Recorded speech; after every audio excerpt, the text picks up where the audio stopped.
어디 이렇게 순회 공연 다녀도 될 것 같습니다. 네, 비주얼도 괜찮고요. 아주 너무 좋습니다. 네, 우리 하나님 말씀 보겠습니다. 하나님의 말씀은 사도행전 13장 42절로 52절까지의 말씀인데요. 신약성경 211면에 나와 있습니다. 우리 하나님의 말씀 보도록 하겠습니다. 같이 한 목소리로 합독하겠습니다. 시작. 그들이 나갈새 사람들이 청하되 다음 안식일에도 이 말씀을 하라 하더라. 회당의 모임이 끝난 후에 유대인과 유대교에 입교한 경건한 사람들이 많이 바울과 바나바를 따르니 두 사도가 더불어 말하고 항상 하나님의 은혜 가운데 있으라 권하니라. 그 다음 안식일에는 온 시민이 거의 다 하나님의 말씀을 듣고자 하여 모이니 유대인들이 그 무리를 보고 시기가 가득하여 바울이 말한 것을 반박하고 비방하거늘 바나바가 담대히 말하여 이르되 하나님의 말씀을 마땅히 먼저 너희에게 전할 것이로되 너희가 그것을 버리고 영생을 얻기에 합당하지 않은 자로 자처하기로 우리가 이방인에게로 향하노라. 주께서 이같이 우리에게 명하시되 내가 너를 이방의 빛으로 삼아 너로 땅 끝까지 구원하게 하리라 하셨느니라 하니 이방인들이 듣고 기뻐하여 하나님 말씀을 찬송하며 영생을 주시기로 작정된 자는 다 믿더라. 주의 말씀이 그 지방에 두루 퍼지니라. 이에 유대인들이 경건한 귀부인들과 그 신의 유역자들을 선동하여 바울과 바나바를 박해하게 하여 그 지역에서 쫓아내니 두 사람이 그들을 향하여 발에 티끌을 떨어버리고 이고니온으로 가거늘 제자들은 기쁨과 성령이 충만하니라. 아멘. 하나님께서 바나바와 바울을 따로 세우라 하시고 이제 하나님의 귀한 나라 그 교회를 세워가고 성도들을 모으는 일을 이제 시작하고 계십니다. 바나바와 바울, 바나바의 사촌인 마가라 하는 요한이 함께 선교 여행을 떠나게 되었습니다. 제일 첫 번째 장소는 바나바의 고향인 구브로 섬이었습니다. 그곳에서 복음을 전했고 거기에서 놀라운 한 영혼이 돌아오게 되지요. 그 사람이 로마 총독이었던 서기오 바울이라는 사람입니다. 그분이 예수님을 믿게 되었으니 얼마나 행복하고 좋았겠습니까? 그 지역에 복음화는 이제 따놓은 당상 아니겠어요? 그런데도 그 지역에서 떠나 버가라는 지역으로 올라가서 비시디아 안디옥이라는 곳에 가서 오늘 사도행전 13장의 설교를 바울이 하게 됩니다. 모든 일들이 순탄하게 잘 진행될 것 같은 이 선교의 여정, 그런데 한 사건이 일어납니다. 우리가 읽지는 않았지만 사도행전 13장 13절에 이런 말씀이 있어요. 바울과 및 동행하는 사람들이 바보에서 배 타고 밤빌리아에 있는 버가에 이르니 요한은 그들에게서 떠나 예루살렘으로 돌아가고 라는 말씀이 있습니다. 이제 선교 일행이 아래 구브로 섬에서 이제 터키 남부 지역인 버가라는 지역으로 배를 타고 올라왔습니다. 근데 그들 앞에는 무슨 난관이 있었냐면 해발 3,000m가 넘는 산이 있는 타우루스 산맥이 자신들의 앞을 막아서고 있었습니다. 다행인 것은 버가에서 비시디아 안디옥까지 가는 길은 그나마 해발 1,000m가 되는 산지, 산맥 지역으로 구성되어 있었기 때문에 3,000m를 넘지 않아도 되었지만 힘든 여정이 그들 앞에 놓여 있었던 것이죠. 그 지역은 험하기로 유명한 길이고 도적들이 곳곳에서 출몰하는 아주 위험한 길이었습니다. 선교팀에게 있어서 이 험한 지형 그리고 도적의 위협 등은 고민은 되었겠지만 큰 위협거리는 되지 못했습니다. 왜냐하면 선교 팀원들이 한 마음만 되면, 한 뜻만 되면 그 험한 지역도 기쁨으로 건너갈 수 있고 어떤 위험 앞에서도 담대하게 맞설 수 있기 때문입니다. 근데 심각한 문제는 무엇이었냐면 그 선교팀 안에 분열이 생긴 겁니다. 여러분, 이게 가장 힘든 일이죠. 바나바의 사촌인 요한이 선교팀에서 이탈을 해버린 겁니다. 사도행전을 기록한 누가는 그 이유가 무엇이다라고 우리에게 알려주지는 않습니다. 그런데 신학자들이 왜 있습니까? 그것을 연구하고 집요하게 그 문제점을 파악해내기 시작합니다.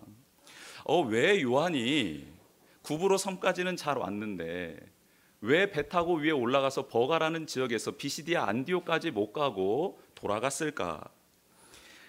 신학자들은 다음에 세 가지로 요약을 하며 이런 일이 있지 않았을까 예측을 합니다. 첫 번째는 사촌이었던 바나바가 이끌었던 선교팀이 이제 바울이 이끄는 선교팀으로 중간에 바뀌어버린 겁니다. 리더십에 이양이 있었는데 그 꼴을 보지 못해서 요한이 돌아갔다. 이게 첫 번째 이유입니다. 두 번째는 바울이 이방인들을 향해 선교하는 내용이 유대인이었던 요한에게 있어서는 그 내용과 방법이 조금은 맞지 않았다. 그래서 그 견해와 방법에 이의를 제기하고 떠나버렸다라는 추측입니다.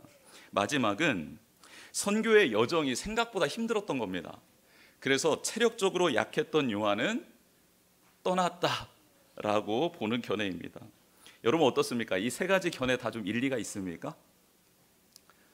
네, 관심 없습니까? 네. 누가 떠나든 말든 아니요, 그게 아니라 다 일리가 있는 말들이죠. 그런데 이유가 어찌됐든 선교팀 앞에 눈앞에 펼쳐져 있었던 1000m가 넘는 이 산맥이 그들에게 큰 위협과 어려움의 요소가 아니었다라는 것입니다. 이 사실이죠. 산맥보다 더 큰 위험은 바로 팀 내에 분열이 생긴 것이고 어찌됐든 팀원 한 사람이 자기의 갈 길로 떠나버렸다라는 것입니다. 훗날 2차 전도 여행이 시작될 때 바나바는 다시 한번 바울에게 요한을 데리고 가자라고 권하지요. 그런데 바울은 버가에서 떠나버렸던 요한을 같이 갈 수 없다라고 반대합니다. 이로 인해서 바울과 바나바는 따로 선교팀을 이루고 그렇게 하나님의 나라를 세워가는 여정을 보내게 되지요. 다시 시간이 한참 지난 후에 바울은 골로새서와 디모데후서에서 버가에서 떠났던 요한에 대해서 다음과 같이 기술합니다. 나의 사역에 유익한 자 마가라 하는 요한, 그가 나와 함께 사명을 감당하고 있다라고 표현하고 있습니다. 관계가 회복된 것이지요. 안디옥 교회의 담임 목회자였던 바나바, 그는 선교팀에서 리더의 역할을 맡은 바울의 권위를 인정해 주고 있습니다. 성숙한 모습을 보여주는 것이죠. 정말 어려운 일 아니겠습니까? 내가 담임 목회자인데 내가 데려왔던 사람이 나보다 더 큰 리더십으로 영향력을 끼치고 있으니 바나바 입장에서는 참 힘든 일이었을 겁니다. 그런데 바나바는 그 동행하는 그냥 팀원 중에 한 사람으로도 만족하고 바울이 이끄는 선교팀원의 일원이 되기로 작정합니다. 바울이 바나바를 그렇다고 무시했을까요? 그렇지 않습니다. 바울도 바나바를 인정해주고 존중했습니다. 그렇게 선교 여행은 계속되어집니다. 아픔은 있었지만 다시 한번 마음을 다잡고 그 선교팀의 여정을 끝까지 완수하는 것이지요. 교회가 거룩한 사명을 감당할 때 어떻게 해야 하는지, 내가 거룩한 사명을 감당하기 위해서 어느 팀에 공동체에 소속되어서 나아갈 때 어떻게 해야 할지를 오늘 성경 말씀은 우리에게 교훈을 주고 있는 것이죠. 서로 존중하라라는 겁니다. 또 한 가지는 관계의 회복을 위해 힘쓰고 노력하라라는 것이죠. 오늘 그런 여정에서의 오늘 본문이 들어가 있습니다. 42절의 말씀에 보면 모인 무리들이 바울과 선교팀에게 이 말씀을 전해달라고 부탁하지요. 그 말씀은 13장 전체에 기록되어 있는 바울이 회당에서 설교한 내용입니다. 그 내용을 간단하게 요약하면 다음과 같습니다. 구약 역사에 대해서 개관을 하고 예수 그리스도의 십자가와 부활이 바로 그 역사의 종착점이었다. 그리고 부활의 의미를 새롭게 해석해 주는 내용입니다. 이 설교를 듣고 많은 사람들이 다시 그 내용을 듣기를 원했습니다. 너무 신선했던 거예요. 충격적이었던 겁니다. 회당에서 바울의 설교가 끝나자 선교팀은 이제 회당에서 나오게 됩니다. 떠나게 되지요. 그렇습니다. 여러분, 하나님의 말씀은 영원하지만 우리의 인생은 유한합니다. 설교는 영원히 지속될 수 없습니다. 상황도 계속해서 급변합니다. 우리의 생각도 판단력도 이성도 언제까지 좋은 상태를 유지하지 못합니다. 그래서 우리는 하나님의 말씀이 들리고 선포될 때 집중해야 합니다. 그 말씀을 붙들고 씨름해야 한다는 것이죠. 비시디아 안디옥에 있었던 사람들, 유대인과 개종하려 했던 이방인들이 말씀에 대한 열심이 있었다라고 오늘 성경은 표현하고 있습니다. 새로운 말씀 해석과 예수 그리스도의 죽음과 부활에 대해 듣고 더 알고 싶어 했다라는 거예요. 여러분, 인간의 욕망 중에 지적 욕망이 있습니다. 지적 갈망함이 있죠. 회당에 모여서 하나님의 말씀을 들었을 뿐만 아니라 모임이 끝난 후에도 바울과 바나바를 쫓아가며 되묻고 질문하고 상담하고 답을 듣기 위해서 애썼던 무리들이 있었다라고 오늘 성경은 말씀하고 있습니다. 오늘 말로 해석하면 무엇일까요? 대그룹의 예배를 드리고 난 다음에 소그룹을 하는 것이겠죠. 그런 내용입니다. 첫 번째 선교 여행 중에 그런 일이 일어나고 있는 것입니다. 누가 시켜서가 아니라 자연스러운 일이었다라는 거죠. 예수님에 대해서 더 듣고 싶었던 사람들은 바울과 바나바를 따라 소그룹으로 모입니다. 그리고 그 안에서 회당에서는 할 수 없었던 일들이 일어나는데요. 인격적인 나눔이 진행됩니다. 맞춤형 권면이 오고 갑니다. 개인적인 질문이 있었고 그에 따른 답변이 주어지는 것이죠. 대그룹에서는 할 수 없었던 관계의 역동성이 소그룹 안에서 생기게 된 것입니다. 우리들도 이렇게 말씀을 상고하고 배우는 귀한 자세가 있었으면 좋겠습니다. 그룹 안에서, 소그룹 안에서 하나님을 사모하고 그 뜻을 따라 살아가며 생기는 많은 이야기들이 나눠짐으로 서로 배우고 도전받고 힘을 얻는 시간들이 되었으면 좋겠습니다. 43절에 이어서 바울과 바나바를 따르니 두 사도가 더불어 말하고 라는 말씀이 나옵니다. 바울이 설교를 하고 전도 여행의 중심이 바울에게 옮겨진 것은 사실입니다. 그러나 바울은 바나바와 함께 사역을 감당하고 있습니다. 두 사도가 더불어 사명을 감당하고 있다라고 성경은 말하고 있습니다. 어떤 사람이 질문을 하면 그 질문에 답을 하는 것인데요, 바울과 바나바가 서로 아는 부분을 나눠 가지며 설명해 가고 있는 모습입니다. 여러분, 세상에 완전한 사람이, 완벽한 사람이 있겠습니까? 바울도 바나바도 서로에게 장점이 있었듯 또 서로의 부족한 점들이 있지 않았겠습니까? 그런데 두 사람은 서로의 장점을 살려줍니다. 단점을 보완하며 한 팀이 되어 하나님을 섬기고 사람들을 섬겨가는 모습을 보게 됩니다. 그들은 성숙한 모습이 있었던 것이죠. 여러분, 우리도 그렇습니다. 저도 그렇습니다. 제가 모든 목회의 영역을 다 감당할 수 없어서 우리 부교역자들을 모시는 것이죠. 그리고 우리 부교역자들과 목회자가 감당해야 될 이 목회의 영역 외에 참 많은 영역들이 있어서 사역별로 직위를 세우고 샘별로 직위를 세워서 함께 동역하고 있는 것입니다. 왜냐하면 저도 부족한 부분이 있고 또 저도 잘하는 부분이 있고 우리 모든 교역자들과 우리 성도님들도 다 같이 그런 점들이 있기 때문입니다. 그래서 서로를 존중히 여기고 배려하고 격려하며 사랑하며 나아가야 되는 것이죠. 하나님의 은혜에 항상 있어라 라고 바울과 바나바는 자신들을 찾아왔던 사람들을 권면합니다. 하나님의 은혜는 우리를 위해 이 땅에 오신 예수 그리스도의 십자가와 부활을 의미하죠. 그리고 예수님을 바울은 13장 26절에서 구원의 말씀으로 해석합니다. 말씀이 육신이 되어 이 땅에 오신 예수님, 예수님에 대한 말씀을 듣고 마음과 생각을 변화시켜 그리고 그 믿게 된 말씀을 따라 살아가는 것, 이게 바로 은혜 안에 거하는 것이다라고 말씀하고 있습니다. 구체적으로 적용할 수 있도록 복음을 전한 바울로 인해 그곳에 있었던 사람들은 신앙을 뜬구름 잡는 것으로 해석하지 않고 삶에 구체적으로 적용하며 나아가고 있는 것이죠. 이렇게 말씀에 대한 사모함과 열정을 가지고 지적 허기를 채워가고 있었던 사람들이 있었는가 하면 그와 반대의 사람들도 있었습니다. 바울과 바나바의 선교를 방해하는 사람들이 등장해요. 선교팀은 반대자들의 비방과 저항에 부딪히게 됩니다.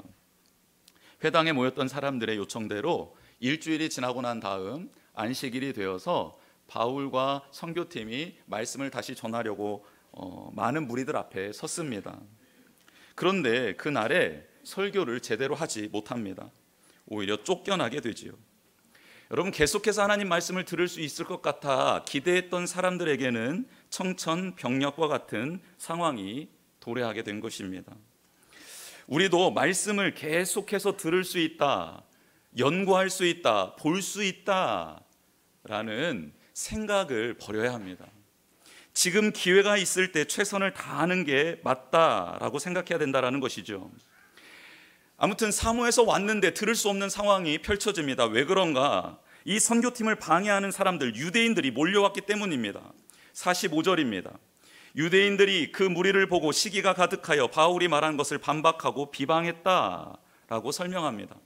모인 무리들, 바울을 보고 시기했던 게 아니고요, 모인 무리들을 보고 시기했다라고 정확하게 말씀하죠. 바울과 선교팀에 대한 시민들의 반응이 엄청났고, 자신들이 지금까지 누려왔던 인기가 사라지게 되자 사람들이 자신들을 따르지 않고 이상한 사람들, 처음 보는 사람들을 따르게 되자 시기심이 발동한 것입니다. 여러분, 그럴 수 있지 않겠습니까?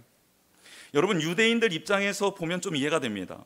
바울과 선교팀은 유대교로 개종하고 이제 율법을 따라 하나님 백성이 되려는 사람들을 다 가로채가 버린 거예요. 공들여 놨더니 이 사람들을 다 가로채 버린 겁니다. 유대인들은 자신들이 믿고 있는 것, 알고 있는 것을 사랑하고 있었던 사람들, 그리고 그 사람들을 통해 그들 또한 자신처럼 되기를 간절히 원했던 사람들이었기 때문입니다. 그러나 유대인들은 한 가지를 모르고 있었습니다. 자신들이 알고 있었던 게 다가 아니다. 자신들이 지키려 하는 문화와 전통이 다가 아니다라는 것, 이것을 깨달았어야 하는데 그만 자신의 고집과 경험 안에 갇혀버리게 됩니다. 자신의 힘과 권력을 약화하려는 것처럼 보이는 바울과 선교팀을 무자비하게 공격합니다. 왜 유대인들이 바울을 비방했을까? 유대인들은 죄 사함을 받고 의롭게 되려면 모세의 율법을 지켜야 한다고 믿고 있었습니다.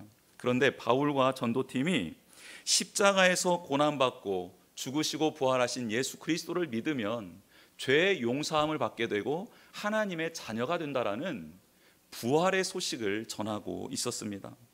그러니 유대인들 입장에서는 받아들일 수가 없었던 것이죠. 특별히 예수님을 죽인 장본인들이 유대인이었고 부활하신 예수님을 메시아로 인정하는 것은 너무나도 그들에게는 혼란스러운 일이었기 때문에 차라리 내가 믿고 있는 것을 고수하는 게 낫겠다라는 생각을 하게 된 것입니다. 자신이 변화되는 것이 너무 어렵기 때문에 진리를 부인하는 편을 택한 것이지요. 새로운 도전과 말씀의 해석을 받아들이고 은혜를 구하게 되면 좋은 길을 걷게 되는데, 생명을 얻게 되는데, 유대인들은 그 복음, 진리를 강렬하게 부인하고 저항합니다. 자신의 힘으로는 부족함을 느끼고 지역의 유지들을 선동해서 바울과 선교팀을 쫓아내려고 결단하고 다짐하고 실행에 옮기는 것이지요. 여러분, 힘을 가진 사람들, 기득권자들은 자신의 지위와 힘을 유지하라는 성향이 매우 강합니다. 우리가 살아가는 세상을 봐도 그렇지 않습니까? 유대인들은 바울과 선교팀이 계속 있으면 비시디아 안디옥에 있었던 유지들의 경제권과 권력도 위태로워진다라고 거짓말을 했습니다. 즉, 바울과 선교팀이 복음을 전하면 너희들이 믿고 섬기는 이 신, 그 신앙으로 말미암아 유지되고 있었던 이 모든 시스템이 망가진다라고 말하고 있었다라는 거예요. 여러분, 근데 이것은 이율배반적인 말입니다. 유대인들도 그들을 전도해서 하나님을 유인신으로 믿게 하려고 애쓰고 있었던 사람들 아닙니까? 그런데 그들을 선택하는 말이 너희들이 믿는 그 신앙을 얘네들이 흔들어서 너희들의 이 체제, 이 사회 시스템마저 붕괴하게 될 거다라고 그렇게 거짓말로 설득하고 있는 유대인들의 모습입니다. 물론 유지들은 알고 있었습니다. 바울과 선교팀이 전하는 말에 일리가 있음을, 그들의 말이 다 틀리지 않다라는 것을 알고 있었어요. 하지만 자신의 유익을 위해 악한 길을 선택하고 자신의 기득권을 유지하는 길을 가게 된 것입니다. 그래서요, 여러분, 우리는 믿음의 공동체가 필요합니다. 믿음의 연대가 매우 중요합니다. 예수님 안에서 서로 긴밀하게 삶과 생각을 나누는 공동체가 있어야 합니다. 신앙의 고민을 이야기할 수 있는, 기도의 제목을 나누고 뜨겁게 기도할 수 있는 소울 그룹이 우리 가운데 있어야 합니다. 각각의 소울 그룹을 위해 기도하고 리더하는 또한 코어 그룹이 있어야겠지요. 이런 그룹들이 없다면 믿음의 연대는 깨지고 맙니다. 견고하지 못하고 세상의 풍조와 경제적인 이익의 파도 앞에 산산조각 나버리는 게 우리의 모습입니다. 바울과 전도팀이 1차 전도여행 마지막 종착점을 짓고 다시 돌아오는 길에 비시디아 안디옥을 들립니다. 그때 비시디아 안디옥에서 예수님을 믿고 따르던 무리를 다시 만나게 됩니다. 놀라운 일이지요. 박해가 심했을 텐데 잘 견디고 버텼던 그룹이 있었다라는 겁니다. 소울 그룹이 형성되어 있었던 것이죠. 서로를 버텨주고, 그리고 지지해주고, 버팀목이 되어주고 응원해준 그 그룹이 있었던 것입니다. 바울과 바나바는 그 모임에 들어가서 그들을 다시 권면하고 그 중에 리더십들을 따로 세웁니다. 장로님들을 세우는 것이죠. 그리고 그들을 코어 그룹으로 만들어주고 바울과 바나바와 동역하는 동역자 시스템을 만들어줍니다. 그래서 비시디아 안디옥에는 예수 그리스도를 믿고 따라가는 신실한 공동체가 유지되었을 뿐만 아니라 그들의 수가 점점점 많아지는 놀라운 일들이 생기게 된 것입니다. 바울과 바나바가 항상 그 자리에 있지 않았지만 그 공동체는 주님의 영으로 충만해지고 말씀으로 충만한 공동체가 되었던 것이지요. 우리 교회도 이런 소울 그룹과 그 코어 그룹이 든든히 세워지기를 원합니다. 우리 모두가 다 그 사명을 잘 감당할 수 있는 그 은혜가 우리 가운데 있었으면 좋겠습니다. 이렇게 어렵고 힘든 순간에 바울과 전도팀은 그럼에도 불구하고 사명을 감당하지요. 복음을 자신의 내면화시키며 그렇게 걸음걸음 내딛습니다. 여러분, 복음이 우리 안에 내면에 들어오면 우리 내면이 강해집니다. 또한 외적 두려움과 맞설 용기가 생기는 것이죠. 이게 복음의 힘입니다. 예수님이 십자가를 지시기 전에 겟세마네 동산에서 기도하실 때 하나님의 뜻이 이루어지기를 간구하는 내면의 거룩한 힘을 우리는 기억하고 있습니다. 고통과 고난, 비난과 조롱의 한복판인 그 십자가 앞에서 그 십자가를 붙들고 꿋꿋이 그 십자가를 지고 걸어가시는 예수 그리스도의 외적 강인함을 우리는 알고 있습니다. 46절입니다. 바울과 바나바가 담대히 말하여 이르되 하나님의 말씀을 마땅히 먼저 너희에게 전할 것이로되 너희가 그것을 버리고 영생을 얻기에 합당하지 않은 자로 자처하기로 우리가 이방인에게로 향하노라. 거침없이 유대인들에게 담대하게 말합니다. 진리를 선포합니다.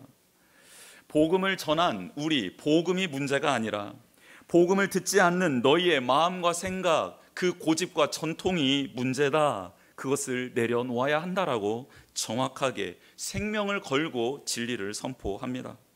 그리고 47절입니다. 우리 주께서 이같이 우리에게 명하시되 내가 너를 이방의 빛으로 삼아 너로 땅끝까지 구원하게 하리라 하셨느니라 하니. 아멘. 이 말씀은 아기 예수님을 안고 시므온이 하나님을 찬송한 내용 중의 일부입니다. 즉 예수님이 걸어가셨던 그 길을 바울과 바나바가 걸어가겠다라고 하나님 앞에 선언하고 있는 내용입니다. 다짐하고 있는 내용입니다. 하나님 부르심 앞에 제가 끝까지 사명 감당하겠습니다. 되새기는 내용이지요. 여러분, 우리에게도 어떤 상황 속에서도 흔들리지 않는, 우리를 강하게 붙드는 내면의 강함과 외면의 강함을 허락해 주시는 하나님의 사명의 말씀이 있기를 주님의 이름으로 축복합니다. 어떤 순간에도 하나님이 나를 부르시고 인도해 주시는 그 말씀이 나를 지탱하고 나를 이끌고 우리를 새롭게 하는 그런 능력이, 기적이 우리 가운데 있기를 원합니다.